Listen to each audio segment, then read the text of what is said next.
Salut à toutes, salut à tous, bienvenue dans le supplément week-end de Tech Café.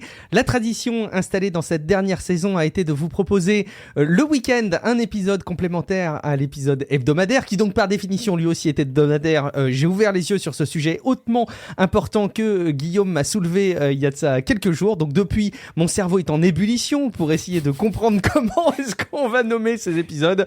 Vous l'avez compris, l'état d'esprit. Mais si, c'est important, on va revenir dessus, Guillaume, c'est sûr. Mais en attendant, vous aviez l'épisode phare des infos incontournables qui est l'hebdo. C'est l'épisode précédent du flux du podcast. Et là, on a quelques infos complémentaires dans nos veilles qu'on voulait vous partager. Guillaume, podcast pas là, sélectionner des sujets complémentaires, mais tout aussi intéressants, Guillaume. Mais oui, est-ce que ce serait pas même le supplément du week-end ? Le supplément au chou, c'est ça? Le supplément au chou? Mais non, parce que c'est pas toi qui vas nous raconter une histoire? Oui, effectivement, je vais vous raconter l'histoire de la soupe aux cailloux. Je vous l'ai teasé dans l'épisode précédent, mais je vous demanderai d'être patient parce que je vais pas monopoliser une trop grande partie du cœur de cet épisode qui est quand même, on va pas se mentir, dédié à la tech. Mais je vais vous raconter l'histoire de la soupe aux cailloux en fin d'épisode. Donc surtout, écoutez-le jusqu'au bout. N'allez pas faire avance rapide jusqu'à la fin pour avoir l'histoire de la soupe aux cailloux. Ce serait pas du jeu. Et si vous voulez comprendre pourquoi est-ce qu'on parle de la soupe aux cailloux, ben là aussi, écoutez l'épisode précédent, vous comprendrez mieux pourquoi on évoque ce sujet. Mais en attendant, vraiment, on va vous parler de tech, les ultimes sujets qu'il faut. Tu sais, c'est avant les départs en vacances, Guillaume. Qu'est-ce qu'on fait? On vide le frigo, tu vois, pour être sûr qu'on laisse pas des denrées se périmer pendant notre absence. Et ben là, c'est pareil. On a quelques petits suppléments dans notre frigo. On va vous les partager pour être sûr de ne pas avoir à les retrouver à notre retour de vacances. À commencer. C'est vrai. Petite anecdote là aussi, tu sais qu'il y a une année j'étais un peu fatigué, je suis parti de vacances et bon, tout va bien, on coupe l'eau, etc. Et d'un air très enjoué, je dis au fait, j'anticipe, je coupe l'électricité, comme ça il y aura pas de souci. Ouais, et on part. Au retour de 2 semaines et demie de vacances, et je me rends compte que j'ai coupé l'électricité parce que l'électricité sert notamment à faire fonctionner un frigo et un congélateur dans lesquels il y avait pas mal de denrées. Autant te dire que ça sentait pas très très bon à la maison quand on est revenu. Pardon, voilà. Excuse-moi, j'avais besoin de me confier sur ce sujet, probablement je comprends. Quelque chose qui m'a marqué. Oui, j'avais besoin de... Après, si tu fais cuire très très longtemps, des fois ça passe. Oui, si on les carbonise peut-être et qu'on en fait du charbon, peut-être que ça marche. Guillaume, il y a des choses qui vont pas se périmer, mais il y a aussi un sujet de fond depuis le Covid et depuis les crises sanitaires, c'est les pénuries qui s'enchaînent les unes après les autres. Et l'ère des pénuries ne s'est pas terminée, j'ai l'impression. Ouais, les perturbations, il faut dire qu'il y en a plein, effectivement. Bon, je sais pas si vous connaissez Showa Denko. C'est pas une marque super connue du grand public, faut dire que c'est un fournisseur de produits chimiques et de gaz. C'est des trucs qu'on n'a pas forcément besoin pour faire le ménage. Et bon, en tout cas, ils sont très utiles pour fabriquer des semi-conducteurs. Bon, c'est pas super naturel, les puces, c'est pas bio du tout, mais bon. Donc voilà, Showa, à cause du Covid, et à cause de la hausse des prix de l'énergie et des matières premières aussi, va augmenter ses tarifs encore. C'est la 12e fois de l'année, et des prix, donc, qui vont augmenter encore pour les fabricants, pour leurs clients, et leurs clients à eux, c'est-à-dire nous-mêmes. Donc la situation est quand même assez compliquée, parce que d'un côté, globalement, la demande baisse, la demande de matériel a atteint un pic avec l'épidémie, donc la demande de PC, de GPU pour la crypto, de composants, qui ont été aussi surstockés suite au problème d'approvisionnement. Les mecs ont fait des espèces de véritables trésors de guerre, quoi. Et là, on entre dans un bas. Donc, il y a plus d'offres que de demandes. Le marché se contracte un peu et la croissance prévue des grosses boîtes tech ralentit, globalement. Mais dans le même temps, les coûts de production augmentent pour tout le monde. D'ailleurs, fait marquant, les clients de TSMC réduisent leurs commandes. C'est rare. Nvidia et AMD, par exemple, veulent baisser leurs commandes pour leurs cartes graphiques. Et il y a encore des stocks de RTX 3000, par exemple, pour Nvidia, et ils veulent pas que le prix baisse trop vite.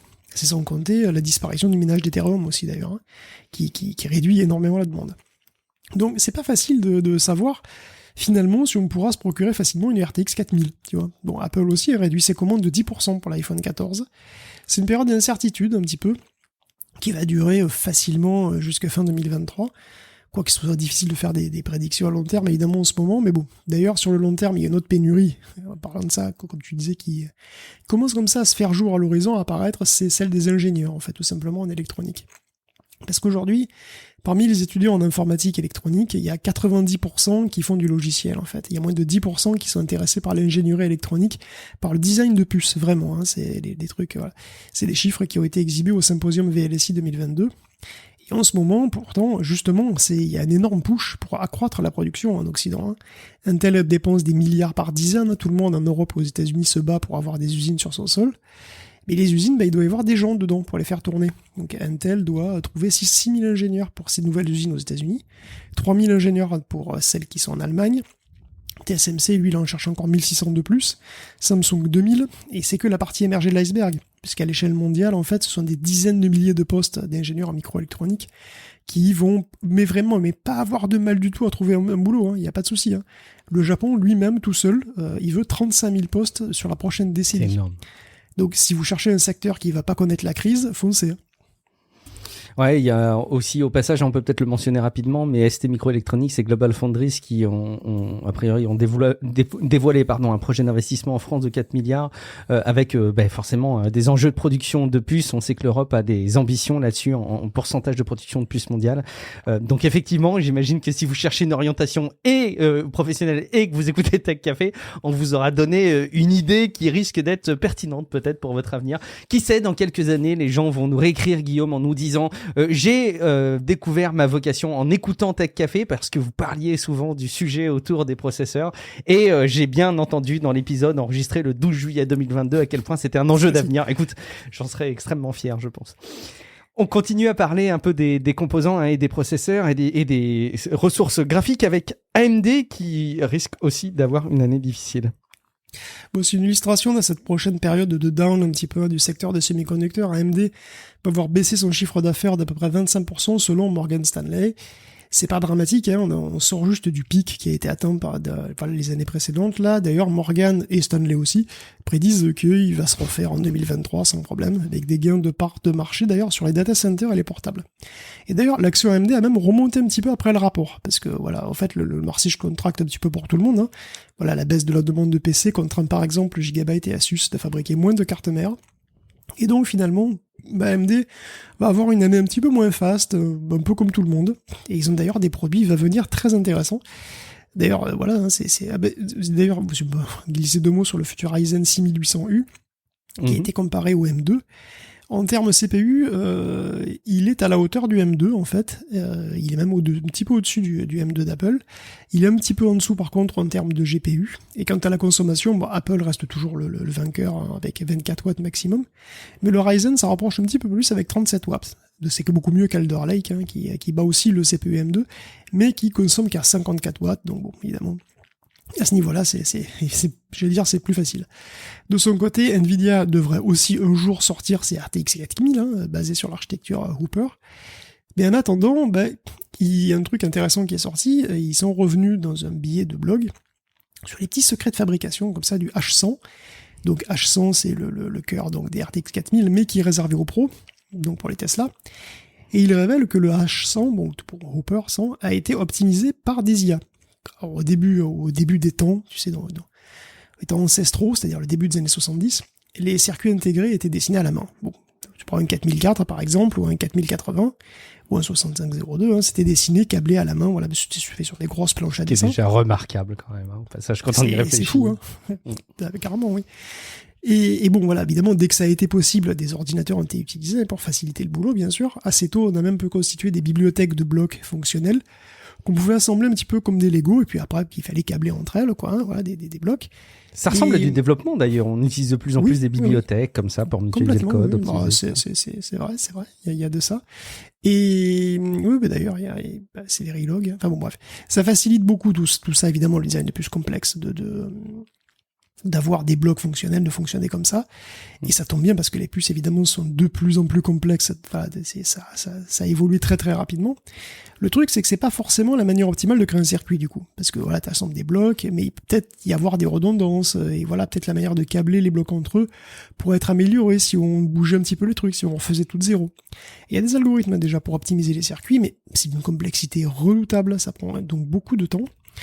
Mais il y a des algorithmes dernièrement d'apprentissage machine qui ont quand même démontré, il n'y a pas très rare, ces derniers temps, là, que il pouvait accélérer pas mal les boulots difficiles d'optimisation ou de recherche dans des contextes d'explosion exponentielle. On a bien vu que voilà, ces IA, comme on dit, pouvaient être très bonnes au Go. Or, la combinatoire du Go, c'est cauchemardesque. Du coup, Nvidia, gros spécialiste du secteur quand même, utilise le deep learning pour optimiser ses propres puces.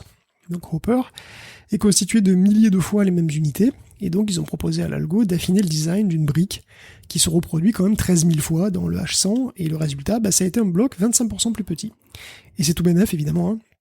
Bon, il a fallu monter un gros ordinateur bourré de RTX pour ça, mais il va servir, hein, il va être rentabilisé, je pense. Donc voilà, donc on a des RTX qui améliorent d'autres RTX.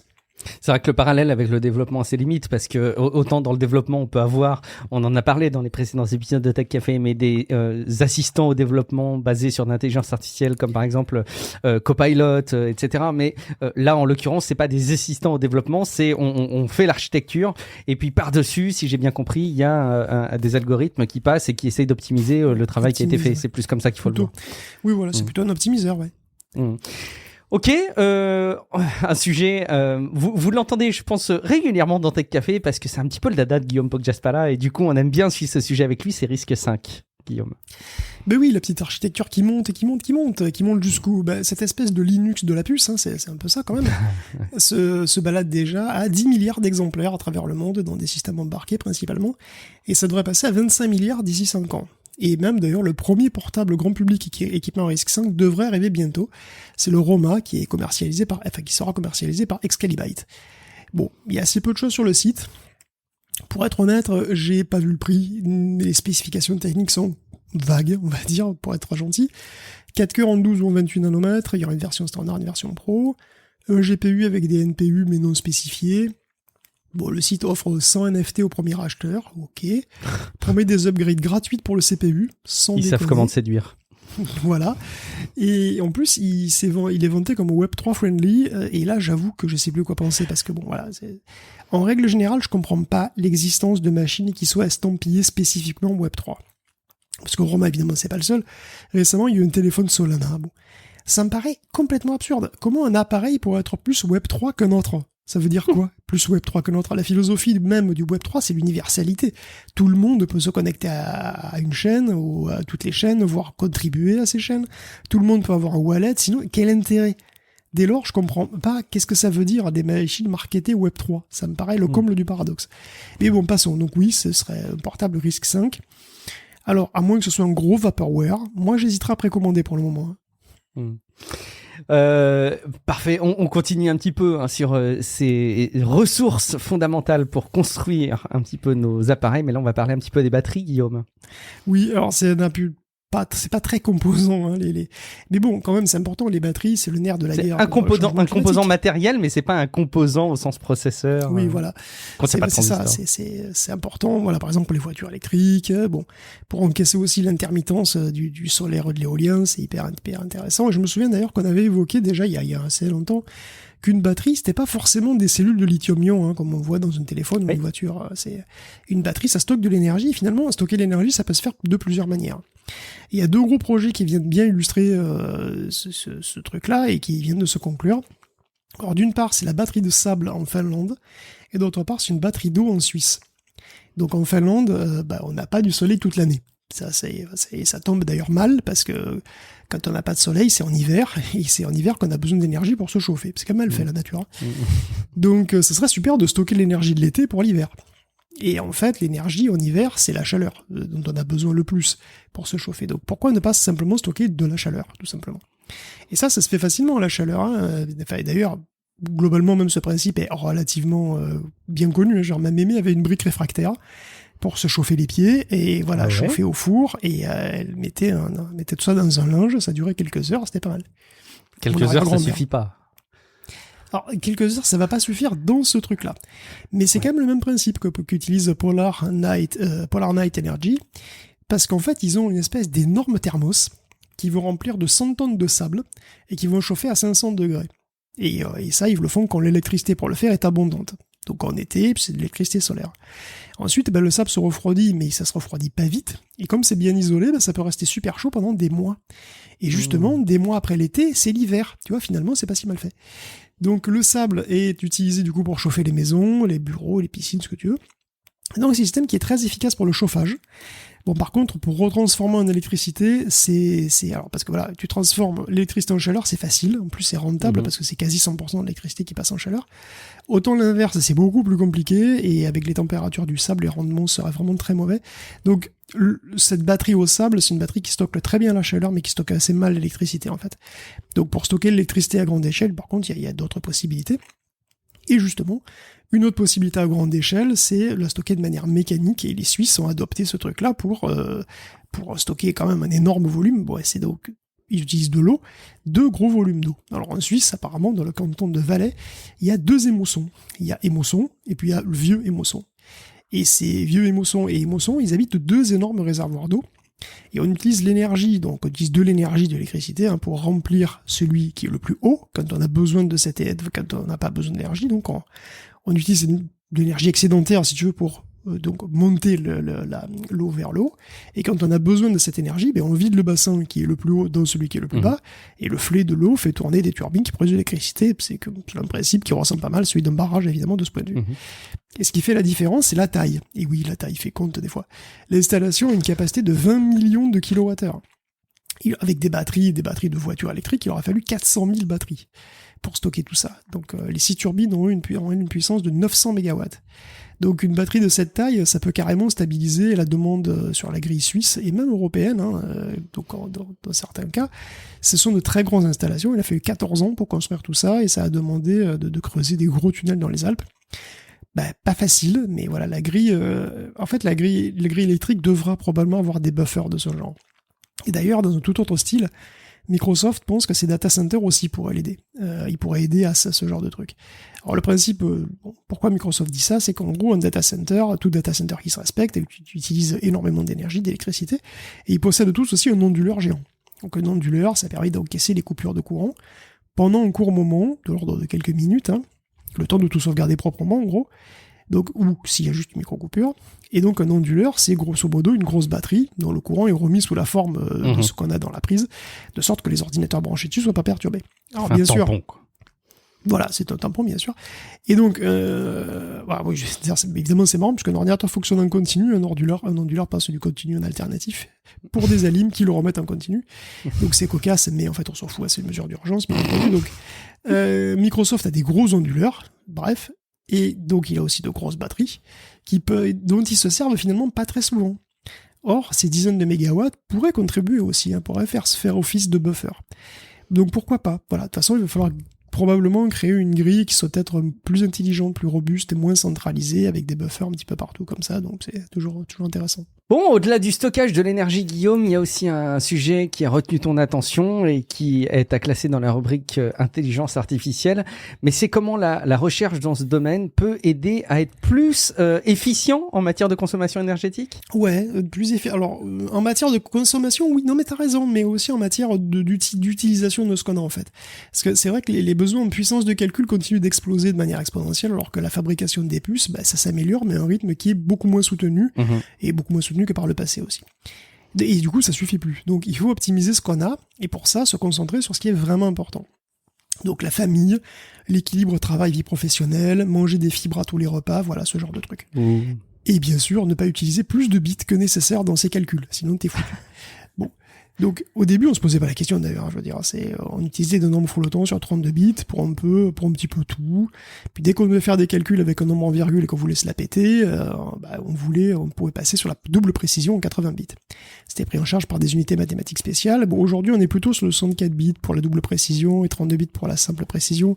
Bon, ça vient du fait qu'en fait, les FPU et les unités vectorielles un petit peu, ou les unités SIMD, ont été un petit peu, un petit peu fusionnés quelque part dans les processeurs modernes qui sont de toute façon 64 bits. Bon, enfin bref. Toujours est-il que je parle, mais finalement, les 32 bits des nombres flottants de 32 bits, ils sont où, les bits? C'est ce truc. Parce que bon, un nombre en virgule flottante, qu'est-ce que c'est? C'est un nombre avec une virgule, donc ça veut dire que il y a des chiffres après la virgule, il y a des chiffres avant, et puis il y a un exposant pour dire voilà à quel point c'est gros, et puis il y a un signe. Donc, en gros, un nombre en virgule flottante, c'est 1 bit pour le signe. Si c'est 32 bits, c'est 1 bit pour le signe, 24 bits pour les nombres significatifs, et 8 bits pour l'exposant. Donc, en gros, tu sais s'il est positif ou pas, ok, il est positif ou négatif, d'accord. Ensuite, tu as 256 manières de dire à quel point il est gros, donc tu as l'ordre de grandeur, et tu as 16 millions de manières de préciser ta pensée par-dessus cet ordre de grandeur. Donc les 24 bits, c'est la mantis, ce sont donc les chiffres significatifs, donc c'est autour de 7 chiffres significatifs en décimale, et donc avec tes 32 bits, tu as déjà pas mal de chiffres significatifs. Et peut-être même trop, en fait. Parce que des fois, tu t'en fous de savoir si c'est 1,23568 ou 1,23570. T'en fous. Parfois, 1,2, ça te suffit comme précision, tu vois. Mais que ça te suffise ou pas, le CPU s'en fout. Il fait quand même le même calcul sur 32 bits. Alors que finalement, une mantis peut être, je sais pas, à 10 bits, voire moins, ça t'aurait suffi. Donc, si t'as besoin de moins de précision, bah, t'as besoin de moins de bits, et du coup, les transistors qui sont pas obligés de calculer sur ces bits-là, bah, ils peuvent être utilisés pour faire autre chose. Pour calculer sur d'autres nombres, par exemple. Tu vois, pour faire plus de calculs en parallèle. C'est pour ça que l'usage du FP16, qui a précisément 10 bits de mantis, s'est développé, et que pour l'inférence, on utilise même parfois des entiers courts sur 8 ou 4 bits, des fois. FP16, c'est floating point 16, donc c'est les nombres en virgule sur 16, qui sont codés globalement sur 16 bits. Alors, l'inférence, on rappelle, c'est faire tourner un modèle préentraîné. Donc ça a besoin encore de moins de précision que l'entraînement, parce que l'entraînement des modèles, effectivement, quand tu fais plus de calculs en fait pour l'entraînement des modèles, et donc tu as besoin de plus de précision pour pas que les erreurs soient trop importantes et se propagent trop loin. Ceci dit, on s'est rendu compte que même pour l'entraînement des modèles, en tout cas de certaines classes de modèles, on n'avait pas forcément besoin de beaucoup. Et finalement, on s'est même rendu compte que 8 bits, ça pourrait suffire. C'est Graphcore qui a mené des études dessus, et qui conclut que 8 bits, divisés en 1 bit de signe, 3 bits de mantis et 4 bits d'exposant, ben ça peut suffire dans beaucoup de cas en fait. Et on remarque que l'exposant d'ailleurs a plus de bits que la mantis, ce qui sous-entend que l'ordre de grandeur pour un réseau de neurones est plus important que les chiffres significatifs. Et donc Hopper, la dernière architecture de NVIDIA, va supporter le FP8, floating point sur 8 bits, le calcul flottant sur 8 bits. Donc Intel va faire pareil, de même que Qualcomm, AMD, puis Graphcore évidemment qui produit aussi des puces spécialisées. Donc c'est marrant de se dire que les prochaines super puces optimisées pour l'intelligence artificielle seront 8 bits. C'est un retour aux sources quelque part comme les CPC. Non, pas du tout comme les CPC en fait, mais c'est vrai que voilà, elles auront une option de calculer en 8 bits. Il faut aussi noter que toute cette complexité supplémentaire sur le type de nombre qu'on utilise implique qu'il faut aussi se méfier des affirmations marketing sur la puissance des machines, évidemment. Parce que le standard de référence pour la puissance, c'est historiquement le flop, et le flop sur 64 bits.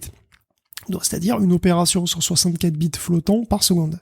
Et puis après, tu as les gigas, téra, péta, hexaflops, etc. Donc il est bien évident qu'il est plus facile, pour un nombre de transistors donné, d'aligner plus de teraflops sur 8 bits que sur 64 bits, forcément. C'est pour ça qu'on a eu des annonces fracassantes de machines à plusieurs hexaflops bien avant l'arrivée de Frontier. Parce que Frontier, lui, il dépasse la barre de l'hexaflop, mais en 64 bits, et pas en 16 bits ou autre. Donc c'est quand même pas mal.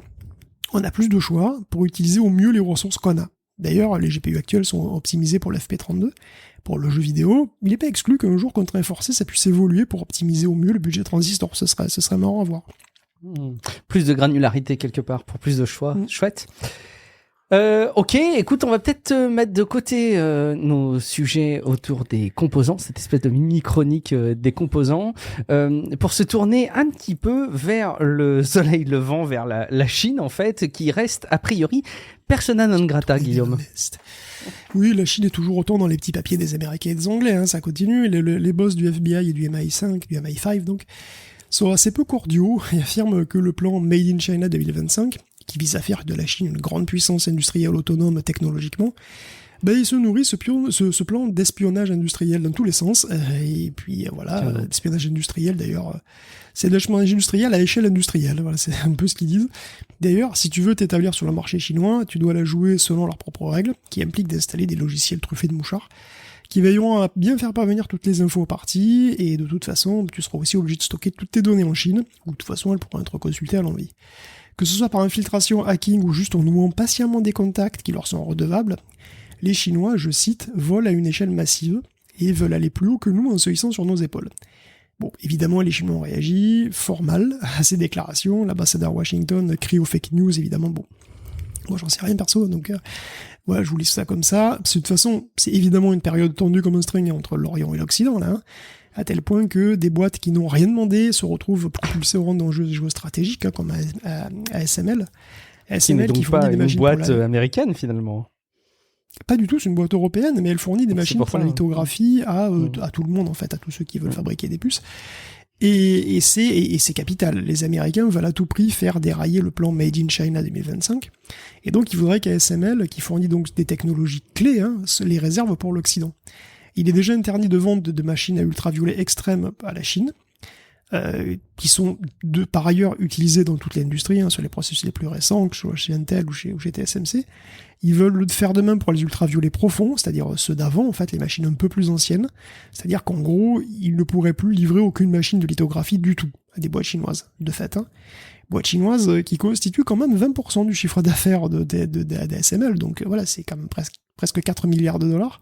Donc c'est une perte énorme, avec un impact en plus assez discutable, parce que du coup ASML n'est pas le seul à faire des machines ultraviolets profonds. Il y a Nikon et Canon aussi. Mais bon, après Nikon et Canon pourraient aussi recevoir la visite d'un joueur américain, bon, je sais pas. En tous les cas, les US veulent serrer la vis encore un peu plus en ce qui concerne les échanges Chine-Occident. Après, bloquer les boîtes occidentales les interdire d'interagir avec la Chine, ça a quand même un coût, parce que la Chine, elle produit aussi beaucoup de choses qu'on utilise beaucoup, par exemple la mémoire, elle produit énormément de RAM et de NAND, ça pourrait commencer à être compliqué, donc voilà, la repolarisation du monde ne fait que commencer, mais voilà, défaire du coup la mondialisation qui s'est faite là depuis 30-40 ans, ça risque pas d'être simple. Alors justement, si on a un petit peu peur d'être pillé par la Chine, mais aussi d'être espionné par plein de monde, Guillaume, on pourrait, les esprits simplistes iraient se tourner vers, par exemple, un iPhone, tu vois, parce que ça permet de garder la confidentialité de tes données, mais Apple reconnaît à demi-mot que ce n'est pas suffisant d'avoir un iPhone pour se protéger, et Pegasus confirme un petit peu cette démarche-là, ce logiciel espion dont on a largement parlé dans Tech Café, mais justement, il y a une nouvelle fonctionnalité qui arrive dans iOS 16 et iPadOS 16, qui sont actuellement en bêta, c'est le lockdown mode, Guillaume. Et oui, puisqu'on parle d'espionnage, alors là, on parle d'espionnage, mais c'est évidemment pas le fait que de la Chine, très très loin de là. NSO Group, d'ailleurs, c'est un groupe israélien, oui. Et il a vendu ou proposé ses services dans le monde entier, donc il y a pas de problème. Et donc on sait que d'ailleurs cette suite a été utilisée contre des journalistes, des membres de gouvernement un peu partout. En général, c'est des cibles, c'est des logiciels de pointe, et c'est des cibles de pointe aussi, des cibles rares, c'est des activistes, des politiques, des journalistes dans des pays sensibles, on va dire. Donc c'est vraiment pas tout le monde, c'est même moins de 1% des utilisateurs de iOS, mais Apple a quand même créé un mode lockdown, donc un mode confiné, qui l'est pas tout à fait quand même, parce que le téléphone dans ce mode continue d'aller sur Internet et de se connecter au réseau cellulaire. Par contre, il va mettre en place un certain nombre de contre-mesures. Déjà, si on fait la liste, il y aura plus d'attachement dans les messages, plus de preview sur les links, sur les liens.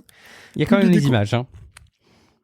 Ah oui, d'accord. Ah bon, mais je crois. Ah oui, il y a des images, mais il n'y a pas les liens, c'est-à-dire il n'y a pas les aperçus des pages, ce genre. En fait, il n'y a pas les aperçus des liens, effectivement, et les autres fonctionnalités et les autres pièces jointes ne sont pas disponibles. Par contre, les images restent accessibles dans Message. C'est ça. Il y a plus non plus de compilateur JavaScript dans les pages web. Il n'y a plus d'invitation FaceTime. Il n'y a aucune connexion filaire qui est autorisée quand le téléphone est verrouillé. C'est chiant parce qu'à chaque fois, il y a des exceptions. Mais FaceTime, en gros, on va pouvoir recevoir des appels si jamais on a déjà appelé la personne qui nous appelle. Donc voilà, c'est pareil, c'est un peu subtil. Plus d'appels d'inconnus, on va dire. Voilà, c'est ça. Comme ça. Exactement. Il y a aussi plus de gestion mobile d'entreprise, tu sais, le Mobile Events Management, là, pour des trucs d'entreprise, quoi, qui pouvaient donc bypasser certaines sécurités. Donc, globalement, chacune de ces mesures est faite pour contrer un vecteur d'attaque de Pegasus et de ses copains. Alors bien sûr, l'usage de ce mode rend le téléphone moins pratique à utiliser et plus lent. Sur le web, surtout, il n'y a plus de compilateur JavaScript, ça va se sentir. Mais il possède aussi une surface d'attaque réduite, et c'est quand même une bonne chose. Alors, c'est pas la panacée non plus, Je suppose qu'on pourrait faire mieux, c'est sûr. C'est un bon début. Je suppose qu'Android va suivre le même chemin très bientôt. C'est sûr. C'est un mode qui concerne qu'un tout petit nombre de gens, mais qui, pour eux, leur serait vraiment extrêmement précieux. Donc, c'est quand même très bien.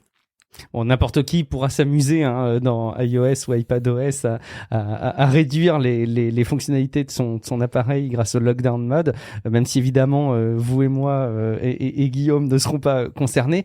Mais ce que je trouve intéressant, c'est que les réactions qu'on peut voir dans la presse, là aussi sur les réseaux sociaux, hein, sur cette fonctionnalité-là, sont assez sévères en disant Apple admet à demi-mot avec l'étendue des blocages qu'ils amènent avec le lockdown mode, à quel point ils sont vulnérables. Alors oui, quelque part, oui, ça montre à quel point ils sont vulnérables puisqu'ils sont obligés de proposer ces fonctionnalités-là, mais cette fonctionnalité qui intègre des réductions de fonctionnalités, mais quelque part, c'est pas si handicapant que ça quand tu regardes sur le papier. Pour un journaliste aujourd'hui qui veut bosser, bon, t'as les éléments sur le web, c'est clairement gênant, mais j'ai pas l'impression quand tu fais la liste des fonctionnalités qui sont réduites que ça puisse affecter vraiment le travail d'un journaliste au quotidien, par exemple. De toute façon, il y a pas de bonne solution. C'est-à-dire, il n'existe pas de solution qui préserve à la fois qui donne à la fois une sécurité maximale et un confort maximal. Ça n'existe pas. Le confort, il se paye toujours par des possibilités, voilà, des surfaces d'attaque plus importantes ou des trucs comme ça. Il faut choisir. Tout à fait. Vous pourrez continuer à faire vos Mimojis. De toute façon, je suis sûr, sur votre iPhone en lockdown mode. Donc, tout va bien. Tout ira bien. Allez, on continue avec, malheureusement, la guerre, Guillaume. Oui, la guerre en Ukraine, la guerre tout court, même, qui a des conséquences pas toujours négatives pour tout le monde.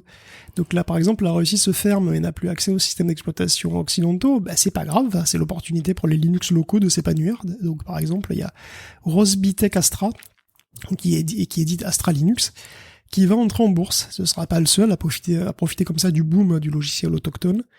Et bon, plus largement, qui dit guerre dit besoin de s'armer, de se réarmer, et pas besoin et surtout besoin de rester dans la course aussi à l'innovation militaire. Et là comme ailleurs, la mode est à l'intelligence artificielle. Voilà. Le 30 juin, l'OTAN a annoncé un fonds d'$1 milliard pour l'innovation militaire, et en priorité pour l'IA, l'automatisation et l'analyse de données. Donc l'Angleterre a lancé un projet AI Strategy, spécifique aussi pour l'armée, et l'Allemagne, qui injecte quand même 300 milliards dans sa remilitarisation de la défense, va en réserver 500 millions pour l'intelligence artificielle. Alors voilà, vous vous souvenez peut-être du tollé qu'il y a eu chez Google quand la boîte avait accepté un contrat avec le Pentagone. Ça s'appelait le projet Maven. Le but, c'était de développer de la reconnaissance automatisée par drone. Bon, aujourd'hui, non seulement c'est plus mal vu du tout, mais c'est typiquement le genre de projet qui est poussé par à peu près tous les gouvernements eux-mêmes. Les temps changent. Et tout cet activisme contre les robots tueurs, vous vous souvenez aussi, ces doutes éthiques, tout à fait légitimes par ailleurs, sur l'opportunité de faire des machines de guerre autonomes. Oh, ça va pas peser bien lourd, ça c'est mort. Il y a des essais de drones qui sont testés par la Royal Navy, par l'armée américaine, ils sont développés pour être autonomes de toute façon. En tout cas, c'est une option, et ce sont des engins de combat.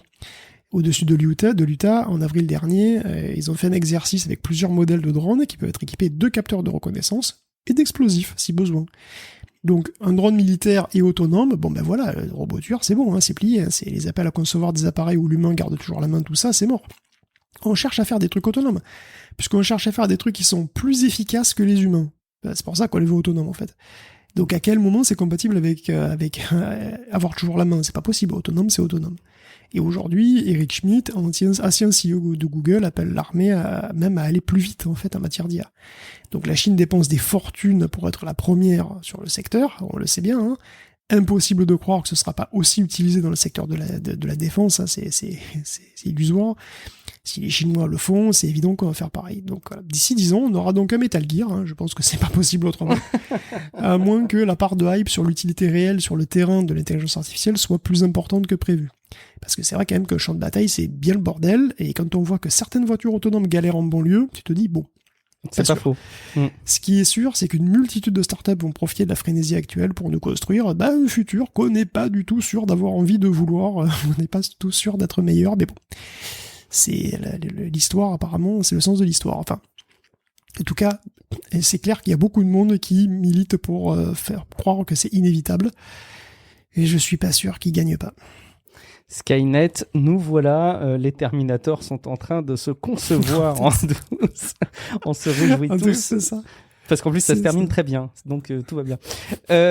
Allez, on va parler... on rigole, mais évidemment... C'est assez fou parce que quand t'as éclaté la guerre en Ukraine, je sais pas si tu te rappelles, Guillaume, enfin oui, nécessairement tu te rappelles, mais ça a mis vraiment un coup de massue à tout le monde, et ça y est, là, j'ai l'impression que les choses s'installent. Malgré les événements qui continuent à être catastrophiques en Ukraine, ça y est, on commence à reprendre des bonnes habitudes, à en sourire de temps en temps de ces situations-là. On commence à se distancer parce que c'est plus dans le feu de l'actualité, et pourtant l'actualité peut très vite nous rattraper, je pense aussi. Je veux dire, de toute façon, moi je suis pas très optimiste en fait, c'est ça le truc, c'est que oui, effectivement, hein, faire des robots tueurs, c'est une très mauvaise idée, et c'est clair que si on pouvait éviter, ce serait très très bien. Mais s'ils pouvaient être dans notre camp et pas dans l'autre, ce serait bien aussi. C'est ça le truc, c'est que déjà avant la guerre d'Ukraine, c'était pas gagné, tu vois, de lutter contre ça, parce que clairement, c'était la tendance et c'était pas évident, voilà que. Bon, là maintenant, avec le contexte stratégique moderne qui est là pour durer, hein, quoi qu'on en dise, ça va pas se régler. Enfin, ça va prendre des années, peut-être des décennies. Hein, ça va évoluer en permanence. Dans ce nouveau contexte-là, c'est encore moins probable que ça se passe pas. Et donc, du coup, là, qu'est-ce que tu veux que je fasse d'autre que rire jaune, quoi, hein, malheureusement. Bien sûr.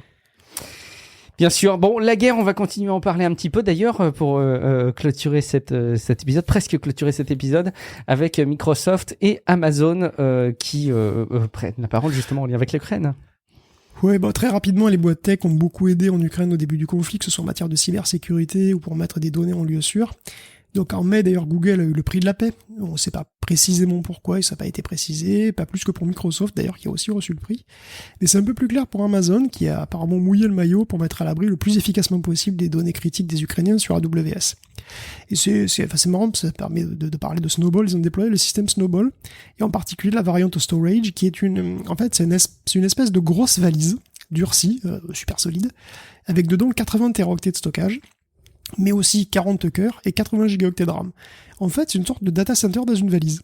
Et tu peux prendre ça pour transférer les données donc tu vas sur site, hein, et tu transfères les données dedans, un bon gros paquet de données, et après tu transportes ça à un lieu sûr, et puis après, le cas échéant, tu le transfères dans le cloud. Donc, en fait, c'est la version terrain professionnel, presque quasi militaire de la clé USB. C'est intéressant. C'est intéressant de voir. On comprend l'apport directement, effectivement. Et puis, pendant qu'on parle peut-être d'Amazon, on peut terminer avec Jeff Bezos, Guillaume. Oui, puisqu'on parle d'Amazon, j'ai lu dernièrement un long article du Washington Monthly sur un business, je pense, peu connu de Jeff Bezos, mais qui a un énorme potentiel, même si c'est pas encore sûr de quoi. Mais bon, en tout cas, alors.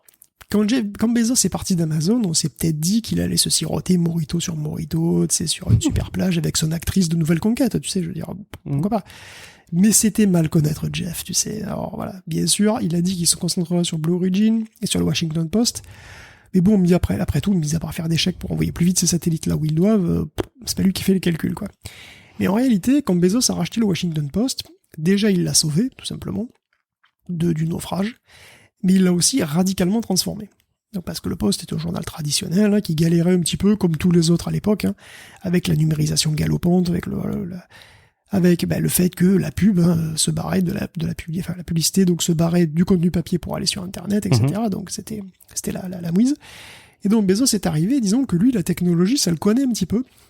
Et donc il a injecté des millions pour doter le Post d'une suite d'outils de publication, mais aussi de monétisation, de gestion, voilà, une suite qui couvre un petit peu tous les aspects du métier, et qui le fait mieux que n'importe qui d'autre. Et cette suite, elle s'appelle Arc. Arc, pour simplifier, c'est une sorte de super CMS. Le CMS, donc Content Management System, c'est une sorte de WordPress, en fait, sous stéroïdes. Donc ça s'appuie sur AWS, bien sûr, sur le cloud Amazon, en tant qu'affaire, et il offre aussi une régie publicitaire. Enfin, dans la suite, il y a aussi une régie publicitaire qui s'appelle Zeus. Il y a tout. En fait, il y a absolument tout ce que tu veux, et il fait tout très bien. Tellement bien, d'ailleurs, que ce serait dommage de ne pas en faire profiter les autres journaux.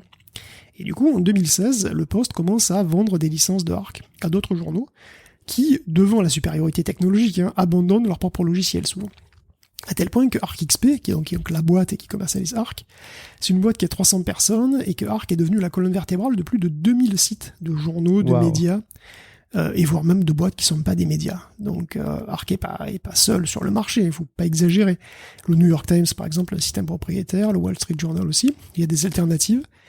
Mais le fait est que un des CMS les plus puissants et les plus populaires de l'industrie appartient à Jeff Bezos. Et Arc est pas gratuit, hein. Il est même très cher.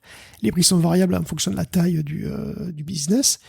Par exemple, si tu prends un journal de taille modérée, disons environ 500 personnes, ça peut aller chercher dans les $500,000 par mois. Ah vache, pour ce prix, purée. Oui. Et oui, quand même. Mais pour ce prix, l'infrastructure est comprise. Oh j'espère bien. C'est-à-dire que tu as l'hébergement, la distribution du contenu. Et en fait, le pire de tout, c'est que pour certains médias, c'est même économique. C'est ce que tu compares à la solution maison. Parce que tu as la solution maison où tu fais où tu entretiens tes propres ingénieurs, où tu payes pour ton propre hébergement, etc. Mais en fait, parfois, c'est pas si clair que ce soit moins bien. Et en fait, sur les 20 journaux américains, sur les 20 plus gros journaux américains, il y en a 8 qui utilisent Arc. C'est par exemple le Boston Globe ou le Chicago Tribune. Et c'est pas juste aux États-Unis. El País en Espagne, par exemple, ou Infoboe en Argentine utilisent aussi Arc. Et pour Bezos, c'est génial. Ceux qui passent à Arc, ils passent automatiquement sur AWS. Et le passage Arc, c'est quand même un effort, hein, c'est pas simple. Donc après, les gens qui sont sur Arc, ils ont pas envie de partir, à moins de voir une très très bonne raison. Donc c'est client plutôt captif. Et donc, avec Arc, Bezos est en train de se construire pépère, un empire dans la presse américaine, et dans la presse même mondiale, et les médias, en fait. C'est pas fini, hein, d'ailleurs. Arc XP compte pas du tout en rester là. C'est une boîte qui est rentable, hein. Mais en fait, ils s'en foutent, c'est rentable ou pas. De toute façon, voilà, même Arc XP, je veux dire, ils ont le portefeuille de Jeff derrière. Rentable, pas rentable, c'est pas le souci. D'ailleurs, ils ont déjà eu des offres de rachat. Mais Jeff a jamais voulu. Il veut pas vendre Arc. Il veut surtout la garder parce qu'il sait qu'il y a encore une marge de progression énorme. Et de toute façon, selon ce qu'il a envie de faire, Bezos, il pourrait finir par devenir dominant aussi sur le secteur. Parce que pour l'instant, Arc, il est cher. Donc voilà. Mais à n'importe quel moment, il peut fixer n'importe quel prix à Jeff Bezos. Et donc il pourrait, s'il voulait, écraser littéralement la concurrence. Donc Arc pourrait devenir à terme une sorte de passage obligé pour un média comme Amazon l'est pour le commerce. Avec tous les abus potentiels que ça pourrait amener. Mais au contraire, Bezos pourrait aussi décider de rendre Arc gratuit et open source, offrant à l'ensemble de l'industrie des moyens de se mettre en ligne équitablement et efficacement, parce que Arc est super compliqué, hein, et d'ailleurs tout le monde n'a pas besoin de tout, tu vois, donc voilà, les petits médias pourraient piocher ce qui leur est utile, ce genre de truc. Pour le moment, chaque jour, Bezos est un petit peu plus puissant dans le secteur des médias, et peut-être des médias mondiaux bientôt. C'est normal, hein, connaissant le bougre, qu'on se pose la question sur ce qu'il compte faire de ça, si tu veux, tu vois, vers où ça pourrait aller. Je vais pas faire un procès d'intention à Jeff, hein, mais on peut dire que c'est quand même un sacré phénomène, hein, notre Jeff Bezos, parce que on dirait qu'il n'arrive pas à se retenir de créer des empires économiques partout où il va, quoi. Je veux dire, c'est ce qu'il sait faire. C'est son ADN. Extraordinaire. Je découvre vraiment Arc, je connaissais pas, j'avais pas du tout eu conscience. Moi, j'étais persuadé que tout le monde était sous WordPress. En fait, loin de là. Et surtout, c'est le budget pharaonique pour faire tourner le truc et tout ce qui va avec, hein, nécessairement.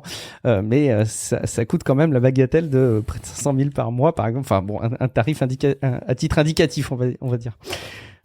Si vous êtes intéressé, hein, pour faire tourner votre site web, contactez Jeff, peut-être qu'il vous donnera un code de réduc Tech Café ou pas, allez savoir. En attendant, on vous a livré l'ensemble des news qu'on avait prévu de vous confier. Alors évidemment, comme je vous l'avais promis, dans quelques secondes, je vais pouvoir vous confier l'histoire de la soupe aux cailloux. Je l'ai tellement teasé que nécessairement vous allez ou la trouver géniale ou terriblement ridicule. Dans tous les cas, je serais vraiment ravi de terminer cette saison en vous confiant cette petite histoire et peut-être en vous souhaitant d'excellentes vacances, un bon repos, en vous incitant à rester à l'affût quand même du flux du podcast parce que vous n'êtes pas à l'abri d'avoir des petits épisodes estivaux qui arrivent et surtout en vous invitant comme toujours, allez jeter un coup d'œil sur patreon.com/techcafé pour savoir comment vous pourriez nous soutenir. Qui sait, la période estivale, comme il y a un petit peu moins d'épisodes, pourrait être une bonne période pour vous y lancer. Hein. Quelque part, c'est un petit peu moins engageant, même si c'est moins représentatif du contenu éditorial du reste de l'année. Et si jamais vous en avez la possibilité, on est très très preneur d'avoir vos évaluations sur Apple Podcast, Podcast Addict, quelques petites étoiles et une bafouille qu'on relaiera dans un prochain épisode. Ça fera évidemment très plaisir. On vous attend aussi nombreuses et nombreux sur le serveur Discord de Tech Café, dont le lien figure dans les notes de l'épisode. Et puis, je ne peux que vous inciter à aller suivre Guillaume Poggiaspala. C'est si simple. Guillaume, tu vas nous dire dans quelques secondes comment est-ce qu'on peut te retrouver sur Internet ? Me suivre, mais bien sûr, suivez-moi dans ma cure de détox estivale. Ah, intéressant. Et attends, on ne peut pas avoir parlé autant de détox et d'encourager autant à... Et attends, article scientifique à l'appui, tu sais, le Guardian et tout. Hein.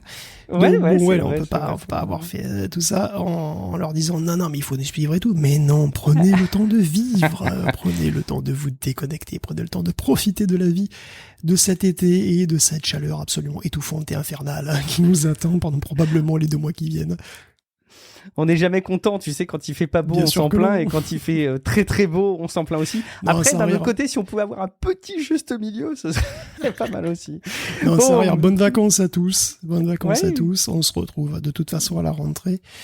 Et oui, j'espère revenir quand même. Voilà, faire un petit coucou pour un truc un petit peu plus préparé. Peut-être en août, on verra ça. Un peu plus préparé que quoi? Attention, oula. Parce que d'habitude, c'est pas préparé, peut-être, monsieur? Attention. Ouais, enfin, non, je m'embrouillais. C'est genre un truc un petit peu truc différent. construit, je veux dire. quoi. Un petit peu différent. Peut-être, Surprise, hein, surprise. Oui, enfin, Merci. Ou pas, Ouais, bon, on vous promet rien. Voilà. Merci beaucoup pour votre fidélité. En tout cas, c'était un plaisir de passer cette saison en votre compagnie. On vous souhaite évidemment d'excellentes vacances. Vous pouvez me suivre. Je ne suis pas complètement déconnecté. C'est Guillaume Vendée. Mais quand même, vous le savez, je réagis quand même moins quand je suis en vacances et je vais partir et je répondrai pas beaucoup. Merci beaucoup pour votre fidélité. À très bientôt dans un prochain épisode de Tech Café. Ciao à toutes et à tous. Tu as tous et bonnes vacances.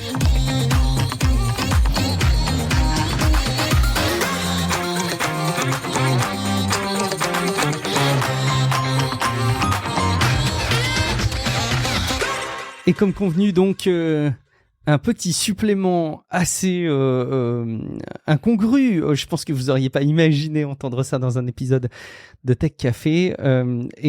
C'est donc comme convenu l'histoire de la soupe aux cailloux qu'on vous a teasé pendant l'épisode de cette semaine et puis pendant cet épisode week-end. Donc c'est un extrait, en tout cas moi je l'ai là dans le livre Le Père Castor nous raconte ses plus grands classiques.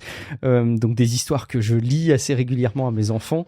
Je dois dire que c'est un truc dont je suis assez fier d'ailleurs, hein, jusque-là. J'ai toujours réussi à toujours avoir un temps de lecture avec mes enfants.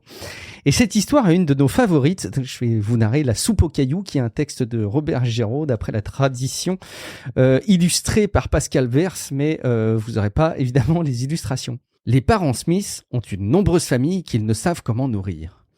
Le fils aîné, John, part à la ville chercher du travail, ses outils et ses vêtements de rechange dans son baluchon.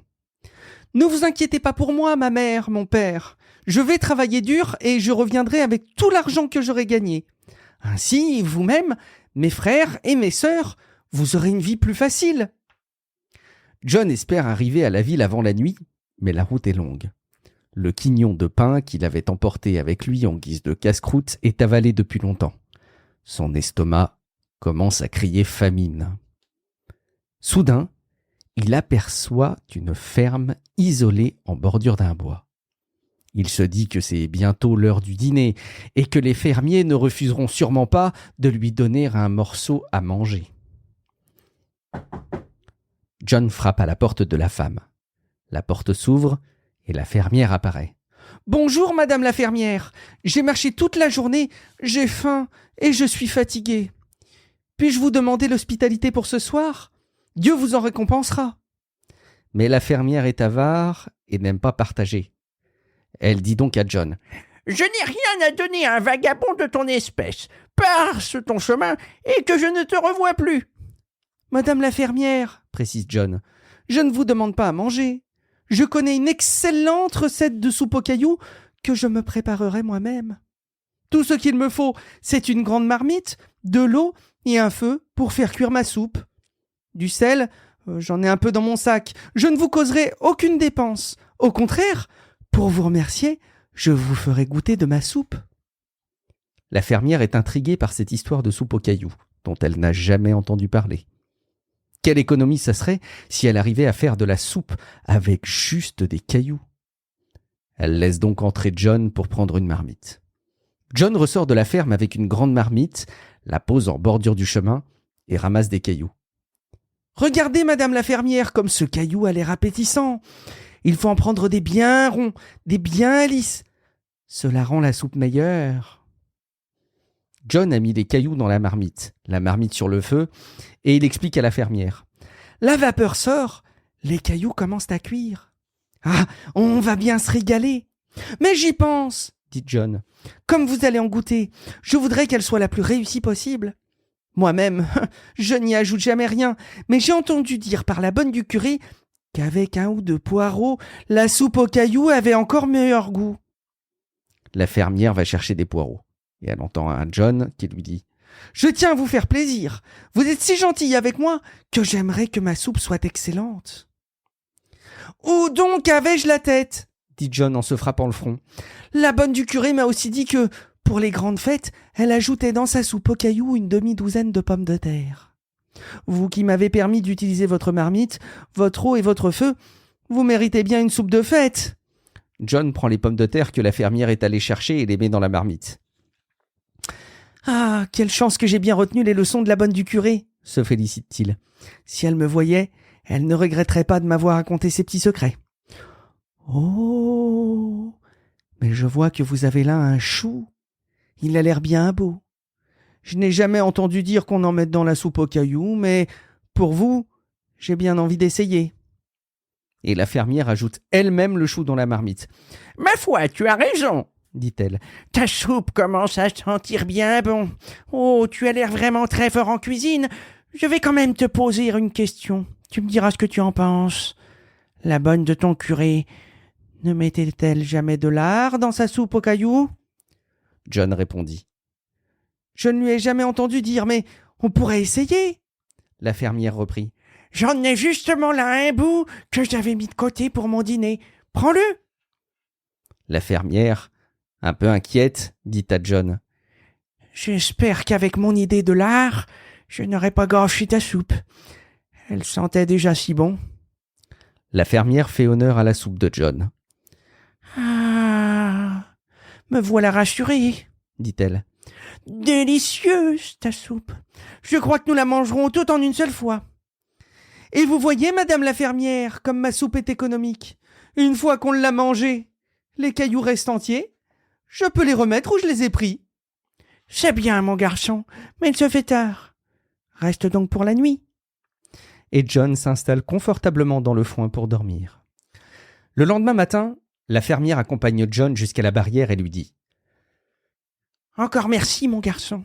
Et reviens aussi souvent que tu voudras pour me faire de cette excellente soupe aux cailloux qui ne coûte rien à préparer. » Voilà donc l'histoire, comme promis, de la soupe aux cailloux.